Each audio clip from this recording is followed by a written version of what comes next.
Hello, welcome to a new episode of Geek Lunch Meet. I am your host, Chris. As usual, it's been a bit of a funny week this week. Here in the UK, we've had the Queen's Platinum Jubilee. So we had Thursday and Friday off as bank holiday. I also took the Wednesday off as holiday as well. So I haven't had a clue what day of the week it is this week. And then there seems to have been like a dearth of new geek news. I think after last week we had Star Wars Celebration and the big glut of news that came from that, which you can check out last week's video where I'll report on everything that sort of came out of that.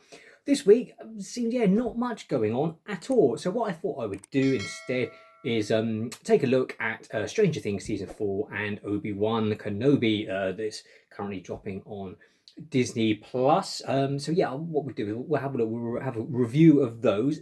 We'll start. There was one piece of news. As news goes, though, it was fantastic news. Chris Hemsworth tweeted this image, which shows that filming has started on Furiosa, the prequel to Mad Max Fury Road, which makes me absolutely delighted. I love Fury Road. I've said it before. I was skeptical, as everyone else was, if they were doing a Mad Max film without Mel Gibson, but I was absolutely blown away. One of the best cinematic experiences I can remember. The crowd was absolutely loving it. The visuals. It's pure action cinema. It's just the visuals, the music, the action, the stunts, the cars, everything looks beautiful. It all absolutely works. I cannot wait to see what George Miller cooks up for us down in Oz on Furiosa. So yeah, that's literally the one bit of news this week that would seem to be newsworthy. But what a corker it is. The only other things to say is that The Boys season 3, first 3 episodes have dropped on Amazon Prime. I haven't had a chance to watch it yet, but I will be doing that as soon as I can. The Orville season 3, the first episode, has gone up on Disney Plus. I loved The Orville. I thought, like a lot of people, it was going to be Family Guy in space. It was going to be just taking the piss out of Star Trek. But it's actually like a loving homage to it. Really, it's some of the best Trek. I'm not a huge Trekkie, but I like the more action-based stuff. But it's just really well done. There are jokes in it, but it's not. I assumed it was going to be fart gags every 5 minutes. But it isn't, and it really works. So yeah, Orville. If you've not watched it, say season 1 and 2 are now on Disney Plus. Season 3, they've just put the first episode on there. Give that a go. And then obviously Ms. Marvel starts on Disney Plus this week, the latest MCU offering. And then Jurassic World Dominion opens next week as well. So I hope I'll give you my thoughts on those next week. But let's get into Stranger Things. Stranger Things season 4 and Obi-Wan Kenobi. So they're both at a sort of point at the moment. Obviously, Obi-Wan Kenobi, I've only had the first 3 episodes. They dropped episodes 1 and 2 last Friday. Episode 3 came on Wednesday. So in the space of only 6 days, we've basically got half the series already, because it's only running for 6 episodes. And Stranger Things gave us 7 episodes, and the final 2 episodes of the season are coming on July the 1st.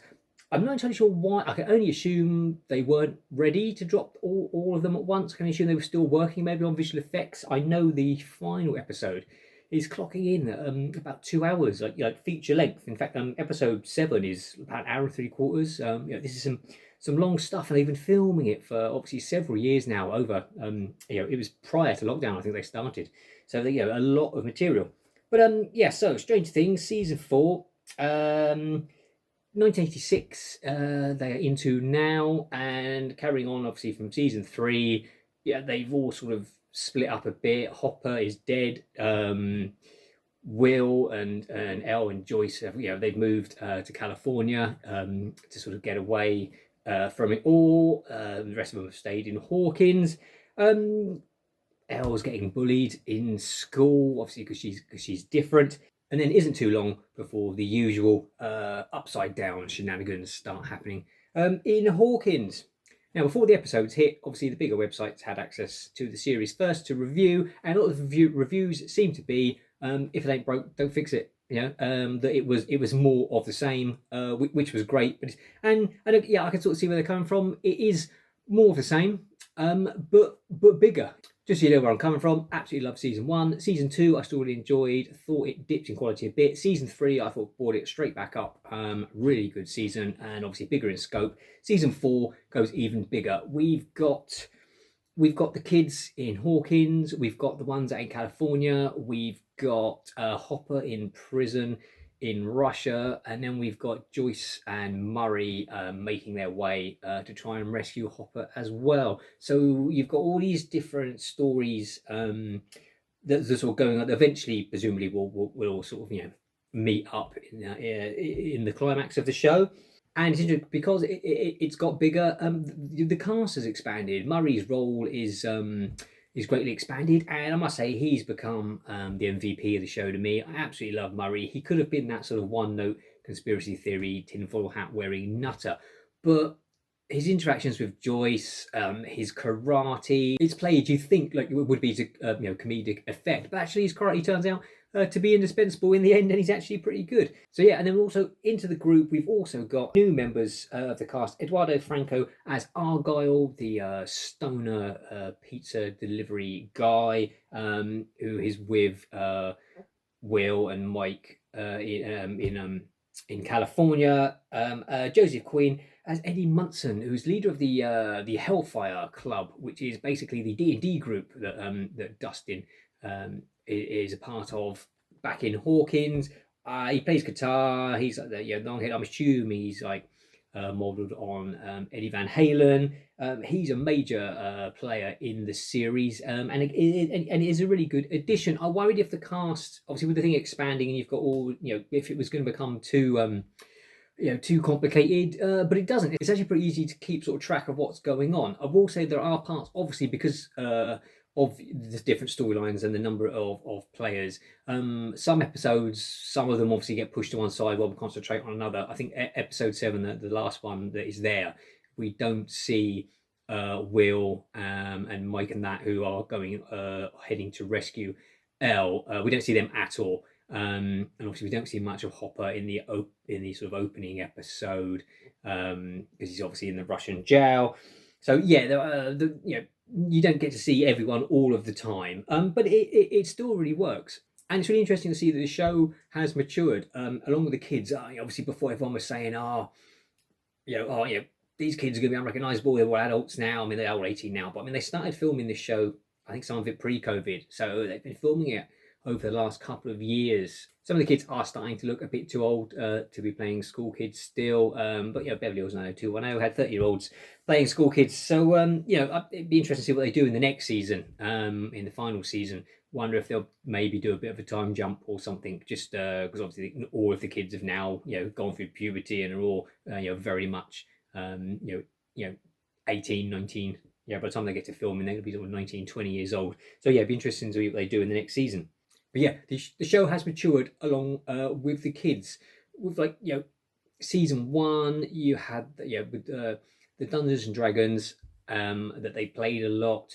It was very Goonies. Then you had season 2, the Ghostbusters, and now that they're all older, big influences on this season. Nightmare on Elm Street, Hellraiser. It's got much more adult. So if you've got kids who have youngsters who started off watching Stranger Things at the beginning are now sort of getting to those times where they will be into those horror films. It works really well, both sort of in the show and outside of the show. If you've got little kids and they've been watching Stranger Things, if you've not seen it yet, although if you're not seeing it while you're watching the spoiler review, but it's not suitable. And I know I've heard some small kids have been pretty scared by it. I say there's a lot of Nightmare on Elm Street.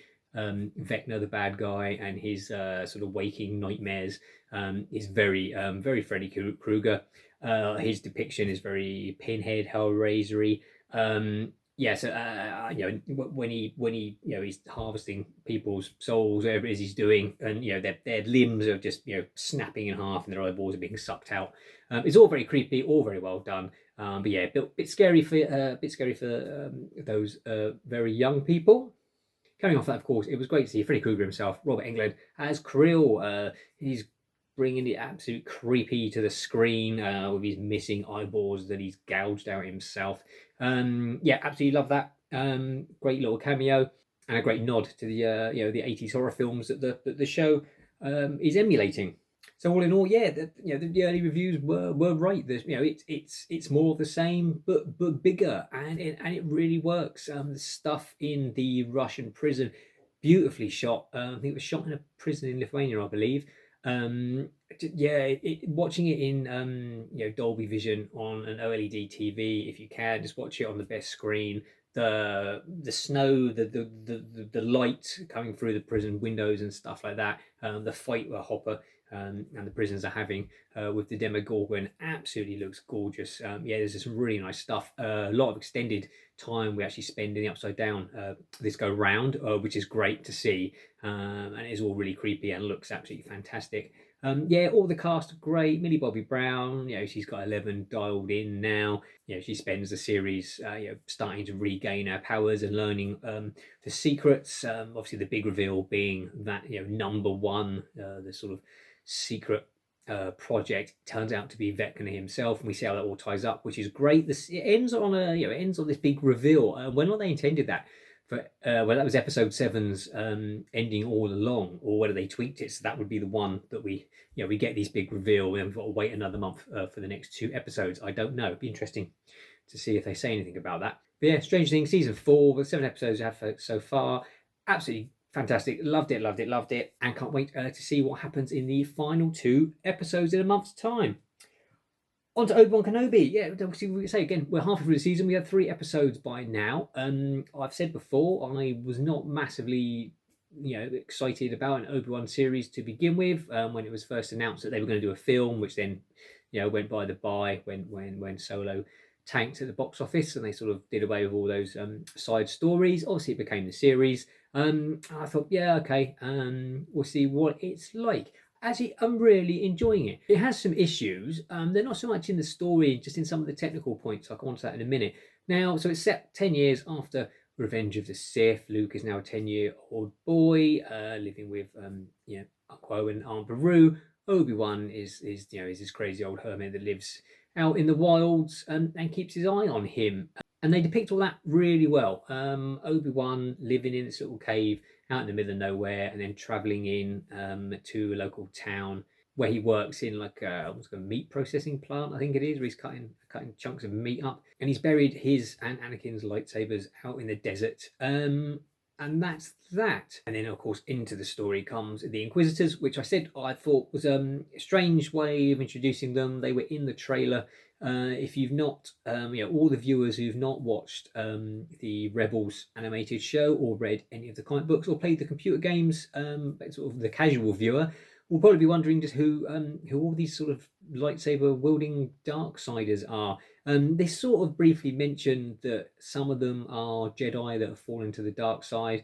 That's sort of as much a backstory as we get. All you need to know is they are the Inquisitors, and they're hunting down any remaining Jedi left in the galaxy after Order 66. And then they did something really which surprised me, and they kept hidden in all the trailers, was they then snuck a young Leia story into our Obi-Wan Kenobi show. Oh, I must admit, I'd completely forgotten that they had cast Vivian Lyra Blair as a young Leia. Apparently, they announced that like over a year ago, or it was leaked or something. I completely forgotten about it, and then all of a sudden, there we are on Alderaan. With Jimmy Smits back as Bail Organa, and we've got a young Leia who promptly gets kidnapped by Flea from the Red Hot Chili Peppers. Always great to see. He was effective in the role. In hindsight, it makes perfect sense. Obi-Wan, his mission is to watch over Luke. What would be the only thing that could draw him away from that mission from Tatooine to go and rescue Luke's sister Leia? It makes perfect sense. I don't know why I didn't think of it. But yeah, and it was just really interesting to see. It was great to see more of Alderaan before it gets destroyed, all looking pristine like it did at the end of Revenge of the Sith. There's a really nice moment with Tamura Morrison playing a sort of Clone War veteran with his big shaggy beard and all these scuffed up old Clone Wars armor, offering the helmet, begging for money from Obi-Wan, which is a really nice touch, which sort of shows that the clone army has been pushed aside in favor of the stormtroopers now. I think that's something we're going to get to see more of in the Andor series, obviously with the Empire taking over, and it's been touched on in the Bad Batch animated show. Season 2 will be coming up. I reckon we'll get more of that there as well. I was surprised by how cinematic, especially the first episode to me, looked. Although it's filmed using the same technology as Mandalorian and Book of Boba Fett on the volume with the LED screens as backdrops. A lot of it looked a lot more cinematic to me. There are very few. There are a couple of shots. Obi-Wan, when he was sort of sitting outside his cave in episode 1, you can tell it's filmed on the volume. It generally tends to be where there is sort of mid scenery, if that makes sense. Not massive background stuff, but stuff in sort of the mid ground, in exterior scenes. Sort of gives away the illusion sometimes. The sort of indoor stuff looks really good. But yeah, I thought Deborah Chow had done a fantastic job. She directed some excellent episodes of The Mandalorian. And I thought she did a really good job making it cinematic. The opening with Order 66, which we've seen from another point of view, was staged absolutely fantastic. I wondered if we were going to see Grogu for a second, as we know he was there from the Book of Boba Fett, but we did not. Yeah, it always apart from the odd couple of shots that give it away, the direction I thought was excellent until you get to episode 3. Let things down slightly by it's got some sort of confusing direction. For a start, you've got this escape tunnel that they're all traveling down. That then seems to be, I don't know, strange choppy editing. You've got Reaver the Inquisitor pursuing them from one end of the tunnel, and then but then seems to get ahead of them. But then Obi-Wan goes off in a different direction. The other characters goes in another direction, seems to get past Reaver. Leia then ends up at the end of the tunnel, and Reaver's already there. It's a bit of strange editing. Also, the first sort of confrontation we get between Obi-Wan and Vader, which obviously everyone's been waiting for. I just finished saying to my wife that I didn't think we would get to see them actually have a confrontation this early into the season. They would probably save it for the end, but no, obviously straight away.